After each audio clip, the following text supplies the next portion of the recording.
Again, good evening, everyone, and thank you very much for waiting so long to get back to this topic that we have for tonight. Our first presenter is Nabil Oudeh. He's a Rotarian from Ottawa. And I sent his bio around, so hopefully you read it. I'm not going to read it all out. We're a little late getting started. So Nabil, would you please? Great, thank you. Thank you so much. It's such a real pleasure and an honor to be with you. This is kind of a coming home of some sorts for me, because my official Rotary journey actually started in your district. It started in Winnipeg, and I have to say, the man behind all of this is right here. I mean, it's very surreal to me that David Newman actually was the person who invited me and was my sponsor into the Rotary Club of Winnipeg in the year of our Lord of 1994. I think it's a long time ago. And I'll tell you a bit of my story when it comes to kind of peace building and where we're at now with it, in terms of the work that we do and with Rotary. And it's really fascinating to see those kind of these paths, how they come together, and how much we belong to an organization that is really quite impactful around the world when it comes to peace building and conflict resolution. And as you all know, I mean, this is one of our pillars. That is something we focus on in peace and conflict resolution as Rotary. But for me, my journey started off many moons ago, and I had to remind myself it's actually over 40 years ago. I started by doing work between Arabs and Jews in Jerusalem, and in those days it was really quite. It's not so simple, and probably still not at this stage of the game. But it was to bring young people from all around the kind of the groupings within, like Christian, Jews, and Muslims together, to try to have a dialogue on how we can coexist as communities. And the amazing part of it is that this, I mean, from your own life experiences, that there's so many commonalities, and you start realizing what really united is much more what really divides us. But it's so much of this is embedded in people's psyche, in people's ideology, in people's sense of who they are and what they believe in. And it took a long time to get people to come together. So, and in those days, there was no Rotary to be had. There was a couple of things here and there, but nothing that, and my joke was, when it comes to Rotary, on my way to school, there was a roundabout, and in the middle of it, there was a huge sign with the round thing. It says Rotary International. And for years, I thought it was explaining the Rotary, that actually the roundabout, that's what, but I had no idea what it was. And I thought, who the heck is Rotary? And I remember just asking my dad, I said, this Rotary thing, what is, I commit to you, here's what he said to me: this is not for us. And I thought, what the heck is this? So to him, Rotary, in those days, again, think of it 40 years ago, my dad was a school teacher. So as far as he was concerned, Rotary was for the who's who in town. This was not for a common teacher who is, elementary school teacher. So, and I just kind of left it, didn't really think much of it. And the amazing part of this, how this journey comes in, I decided to come to the United States to study medicine. And so I came, and I'll make a long story short, after 3 years, realized I really hated blood and I did not like broken bones. So what I wanted to do, I said, you know what, I go back to my origins, and what I'm really good at, I want to do peace building. Except I was on a scholarship. And if you know you're being on a scholarship to go through med school, at least to go through 3 med section side of it, either you get out, they're not going to give you any scholarship anymore. So that's when Rotary introduced itself to me, because I heard somebody said that, there's a Rotary scholarship. Rotary gives scholarships for students who want to do national work. make a long story short, got this scholarship, and then convinced the International Studies Department they need to send me, now listen to this, to Northern Ireland to resolve the conflict between the Catholics and the Protestants. And yours truly here is a Palestinian Muslim from Israel. So talk about the oxymorons of the whole story. So I convinced them. They gave me no emails or anything. I got this introduction letter. I went to Northern Ireland and met with Ian Paisley, Martin McGuinness, and all the leadership of both sides. And I loved it. I literally felt like this is my calling. Came back, went to graduate school in the field and work with communities and really focus on peace building and conflict resolution. So here's the interesting part. When in the early 80s, Rotary first had no women. And really where I was, it was in Indiana, which is, was not very diverse. So it was pretty much a certain strata of, the partners in the law firms, not the lawyers. It was the owners of the accounting firms, the owners of the factories, the judges, not county judges, superior court judges, the mayor, all of that were part of Rotary. So this is my background. So when David Newman said, would you like to join Rotary? I was smiling inside going, first of all, I'm just a young kid who just moved to Winnipeg. And I'm was barely 30 and I'm starting my business and and again, love you, David, but I thought I'm not that old to join Rotary. This is for older folk. But the amazing part, I felt very welcome. Rotary in those days were like 150 people in Winnipeg, the one downtown. And really we had Model United Nations. I don't know if they still run it now, but I really loved that part and we got really involved with it. And then I moved to lovely Ottawa in 2000 and joined the Rotary Club of Ottawa. And the interesting part about this that I just like to remind people, it was really a lot of, if you have a passion for something, and I really, and for me, it's peace and conflict resolution has been my calling all my life, even though I decided to be a doctor because my dad said, this peace stuff doesn't pay, get a real profession, and then you can do your peace stuff. But I found a way to make a living at it. So I set up the Center for Conflict Resolution International in Winnipeg in 1993. And then we expanded it into Toronto and Ottawa and around the country and in the US. And the beautiful part of this, I really found a niche in my own world with Rotary. Because for the values we stand for and for the work that we do with peace building, and it really evolved for me.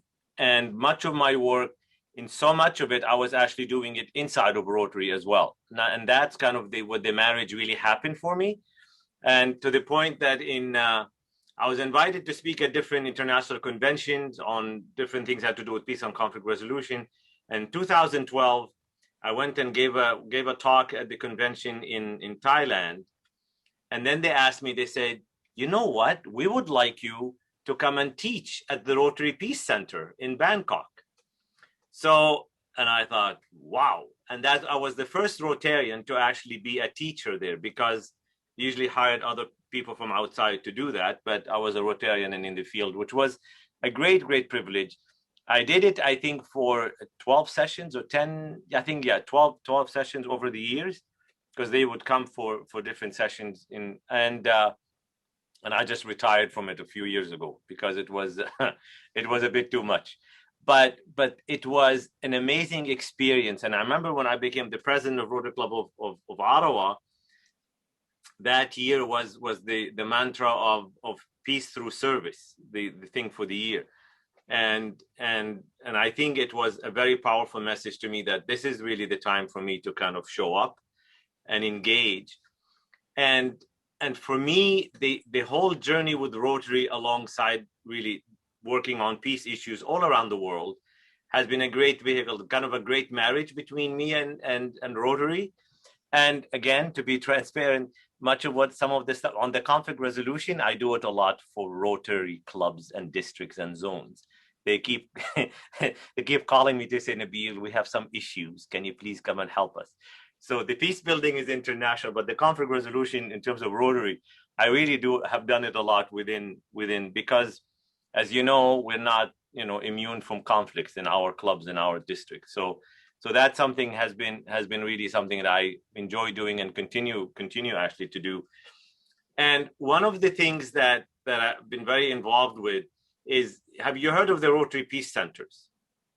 And these are amazing centers of learning that we have connected with in the United States, in Australia, in Japan, in Sweden, in Britain, and now we have one in Uganda.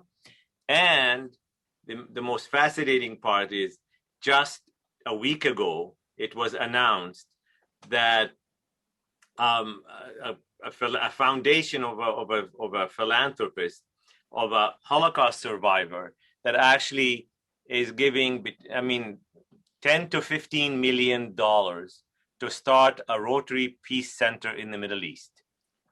And guess who's the happiest, joyous man in Rotary these days? Because I called them, I talked to some of the leaders of Rotary, and it's going to be an amazing experience. And the beautiful part of it is fully funded.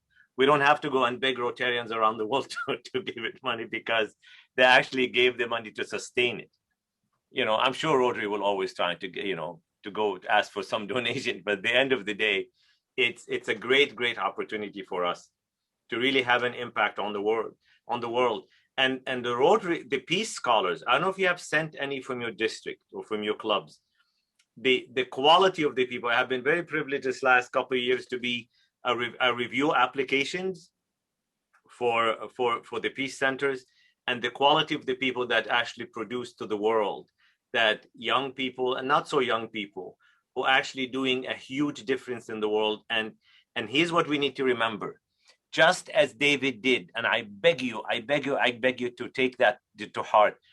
Reach out to people who have Rotary experience in the past and invite them back into our fold.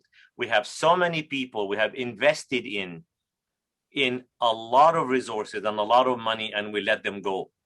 We don't follow up with them. We don't invite them. We don't engage them. And I think now it's a very powerful message for us to really talk about how we can bring these people into the Rotary fold so that they can be productive and they can really help us actually build this whole peace movement that we're trying to do around the world with the Rotary. And I'm an example of it. I have done a lot of things with the Rotary. I have done the different positions, from a governor to chair of the zone institutes, to being now my newest position. I'm one of international trainers for all the governors from around the world. So I've trained for 2 years in a row, and I met some people on the screen here in those events. So it has been a great experience, but I think I come back again and again that Rotary and peace go hand in hand. And I think we need to keep reminding ourselves, it's not a fringe, is not a side, but it's really a mission that we need to continue working on and building on. So that is my spiel. That's what I wanted to share with you, and I'm happy to do so. And David, good to see you. So I have to say that. Just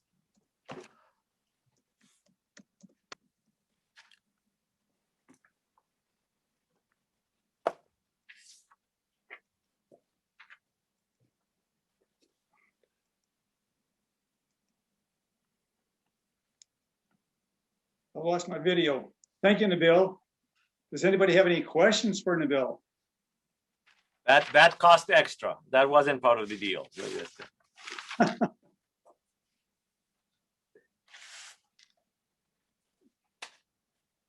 Go ahead, Nancy. You'll have to unmute yourself to ask the question. Yeah, I have a question. Do you know Matt Igmason in New York? He was okay. By the way, hi Ed, how are you? We know each other. So why you just go like that like a stranger? Say hello. Hello. Yeah. Hi Elaine. So no, he's working with the his club is right where the United Nations are, and so he has. Oh yes. Sorry, yeah, I met him and I was there, and I met him at the United Nations actually too. Yeah, thank you. Inga Masson, yes. Yes. Yeah. Okay. Yeah. Yes. Good, absolutely. because he's a good contact to have to. Oh yes, he's very well connected around. That's very true. Yeah. Right. Yeah. Okay. I have a question, if I may. First off, Nabil, it's an honor to hear you speak, and I have never met you before. My name is John Melnick. I'm with the Rotary Club in Winnipeg, the one that you would have joined with David Newman. In a few short sentences, are there any common obstacles to peace resolution, and any sort of common obstacles that you can think of? I think the biggest obstacle I see in just generally peace building and conflict resolution is when people over identify with the conflict and not with the people that they're dealing with. So that's a huge obstacle. The other one is we have so much what we call even in the work that I do, not even on the international level. Sometimes conflict is tied to our identity, to our sense of who we are. Okay. And it's very hard for me to convince you that you and I need to have a talk when I feel like it's not that I have a conflict with John. John is the conflict. Yeah. John is the problem. Okay. And it takes so much work to undo that. All right. That's so in terms of that sense of identity. And the most that I work a lot on with people at all levels is actually for people to appreciate the fear of the other. Most of us operate out of fear. Conflict comes a lot because of fear. Yeah, we can talk about misunderstanding and all of that, but it's fear. If I am not afraid of you, and there's a fear either by engaging you, by doing something with you, I'm gonna lose something. Something is gonna happen to me. Something is I'll get less of something. And that fear is a huge driver. And if you have fear and you're powerful, God help us all. Because if you are fearful and powerful, you can oppress a lot of others around you, even from the family, community, workplace, to countries and internationally. So I think always I try to help people understand the fear of the other. That this is their issues. This is what they're anxious about. Let's understand that. So when you have lots of division in our countries and polarization, like in our friends to the south, that's a lot of it. Lots are based out of fear. I'm afraid of you. I'm afraid what you're going to do to our country, to our people, to our history, to our tradition, whatever it is. Fear is a huge obstacle. Okay. Thank you very much. Thank you. Nancy? Yes, I wanted to ask you what university or what learning facility is the new Peace Center going to be? We have not decided. Actually, we have not been. It hasn't been decided yet, because there's going to be competition. My recommendation, and I'll say it publicly, and I'm probably going to get fired from Rotary for saying so. My recommendation is going to be actually binational. Have it in Amman, Jordan, and in Jerusalem. That's have a dual track between them. Okay. But I'm not the decision maker. They may decide on Persian Gulf or Morocco or whatever. I mean, they can, depends on which country gives them better. Because we need to have a place. Again, I'll say this: of the people that I know who are actually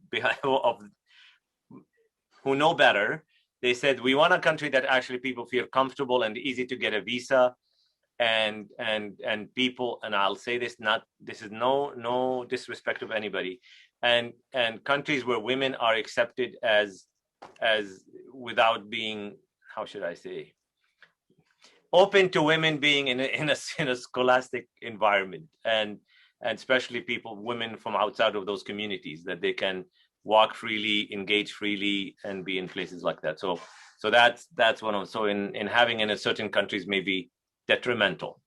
I'll stop there. But that's some of those guidelines we're trying to do, that it's easy in and out in terms of politically, and then in terms of how women can, because we have lots of our scholars of women, and we need to make sure that they feel like they can get the full education they need without being discriminated against, for lack of a better term. I just want that's what I.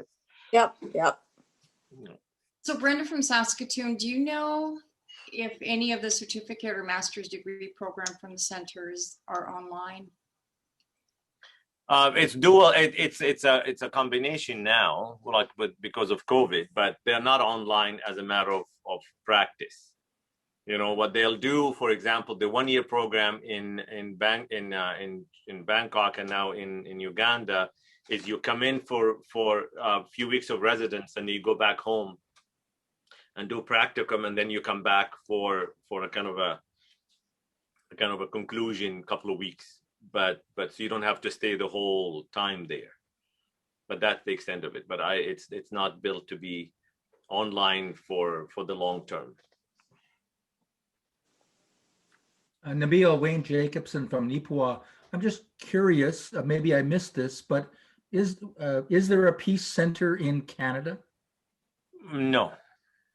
And is there a reason for that? Like, we sort of, ever since Lester B. Pearson, we viewed ourselves as peacekeepers in the world. Mm-hmm. Is it just not enough influence, or what? It's a brilliant question. You're gonna get me in trouble. No, I mean, I think a lot of it. I think because we have institutions like, you know, the Pearson Center, we have different places, we have institutions already in place. I think, you know, it's like to add something to it. I think that's one of, and the other part of it is. I mean, you have somebody has to give, you know, let's say $15 million and say, I want it in that part of the world. We haven't had a Canadian who come and said, I want to put $10 million and put it whatever in Winnipeg or Nipo or whatever. You know, we haven't had that. And a lot, you'll be, okay.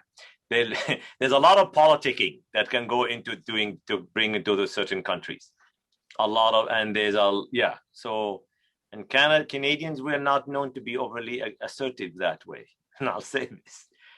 You know, we're much more like, let's get along, let's do this. But some people are much more, but we have, again, between you and me and the ether here, is we have the right institutions for it. We have institutions we can partner with here. I really strongly believe that.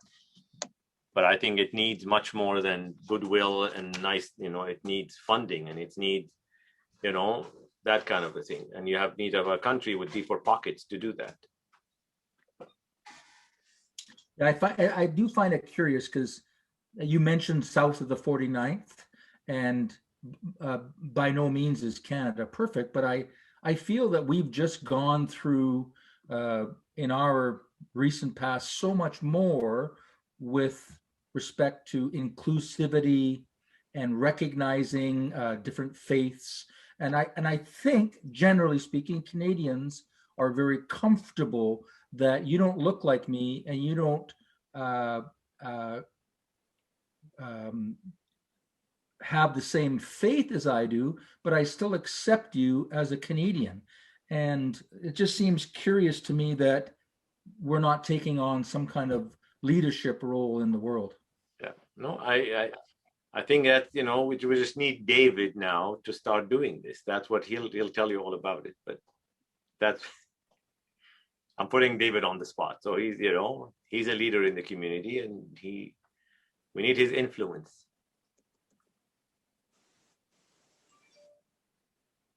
Okay. Al Mullen, you have your hand up there. You have a question?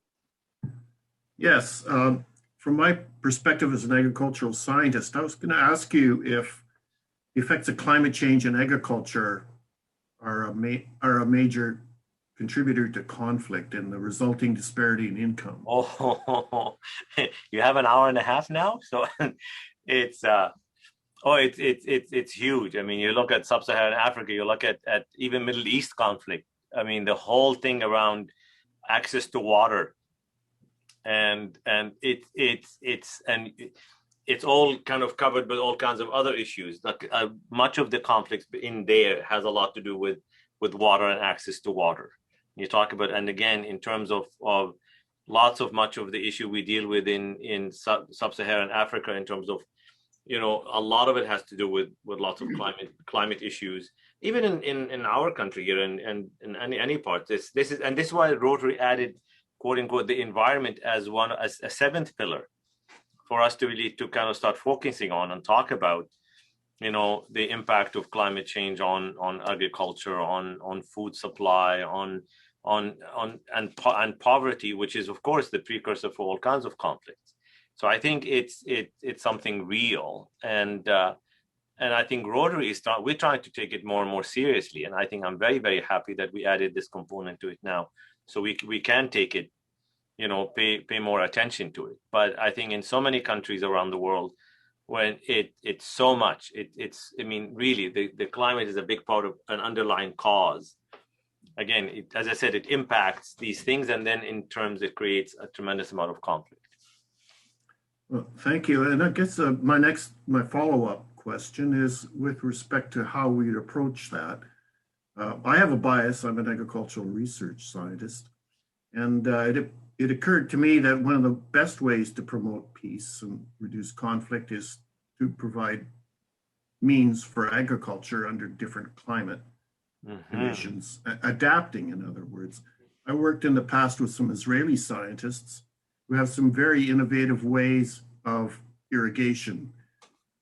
They're very efficient in terms of water management. When they came to visit me in Manitoba, they were amazed at just how wasteful we were compared to what they do. It's just it's a totally different environment and totally different way of managing water. And water, as you said, is the key to agricultural production. Yeah, beautiful. I have to tell you something though.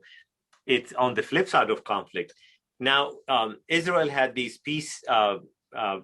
new peace treaties or agreements with some Persian Gulf countries, and underneath all of this, one of them, they have ever talked about security and all of that. But do you know the biggest piece that they wanted from Israel, and they wanted to build relations with Israel? Water. How Israel has managed to green the desert, and by using a whole irrigation systems and all kind of innovative ways of doing this. This is what they want. So sometimes water can be a source. If you can agree onto that, you can be a source for peace building and have those common interests, that if somebody has an innovative ways for us to actually build something. So this is real, regardless of what you think of the politics of the situation and all of that. That's but I think if you think about that, this is one of those areas that they actually emphasize. Even some other countries, this is how when they behind the scenes praise Israel, they praise Israel for that, for how they can help in the agricultural realities, that being many arid countries or just desert-based countries, that they can actually do that. So it can be a source for actually, peace building, hopefully. Yep. So I guess we both agree that by somehow, if we could share that technology between countries, we could get people back to work instead of wasting their time in conflict. Well, just that peace center, maybe can be we can send you there for a semester. You can. I'm actually serious. Why not? You're Rotarian. You have the expertise. You're a researcher. To pass on that, that'd be a great thing for us to do. Well, yeah, it's a lot more complex than that. But don't worry about that. It sounds like a great opportunity. But that was one of the things I told the Israelis. I said, look, if we can get people working in agriculture, they're going to forget about all this conflict. They'll be busy with their families and their kids and life instead of conflict. Thank you, Alan. And they said the same thing. Good. Okay. Thank you very much, Nabil. A very good conversation.